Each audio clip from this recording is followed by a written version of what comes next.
ദേ പുട്ടെന്നൊക്കെ പറയുന്നത് കേട്ടിട്ടുണ്ട്. പക്ഷേ ദേ കൊല്ലം കശുവണ്ടി പരിപ്പ് ചൂടുവട എന്നൊക്കെ പറയുന്ന കേൾക്കുന്ന ആദ്യമായിട്ടാണ്.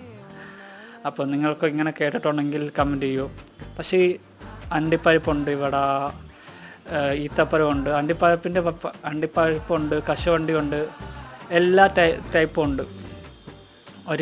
നിങ്ങൾ ഒരിക്കലും നിരാശപ്പെട്ടു പോകേണ്ട യാതൊരു ആവശ്യമില്ല. എല്ലാ സംഭവമുണ്ട്. ഈത്തപ്പഴം ഉണ്ട് ഇവിടെ.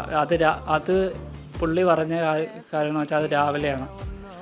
പിന്നെ പുള്ളി പറഞ്ഞ സാധനങ്ങളൊക്കെ മേക്ക് ചെയ്തെടുത്ത് സെയിൽ ചെയ്യുന്ന സംഭവമാണ്. അപ്പം ഞാൻ ഒന്ന് കഴിച്ചു നോക്കിയപ്പോൾ എനിക്ക് രണ്ടാമത്തെ പ്രാവശ്യം ഞാൻ ചോദിച്ചപ്പോൾ പുള്ളി തന്നില്ല. അപ്പം ഒന്നാമത്തെ പ്രാവശ്യം കഴിച്ചപ്പോൾ അടിപൊളി ടേസ്റ്റാണ്. അപ്പോൾ ആരെങ്കിലുമൊക്കെ ഇങ്ങനെയൊക്കെ കഴിച്ചിട്ടുണ്ടെങ്കിൽ ഒന്ന് കമൻറ്റ് ചെയ്യണേ. ഓക്കെ. അപ്പം ഇത് വരുന്നത് കൊല്ലം കടപ്പാക്കടയിലാണ്, നമ്മളെ ATM ബാങ്കിൻ്റെ അടുത്തൊക്കെയാണ്.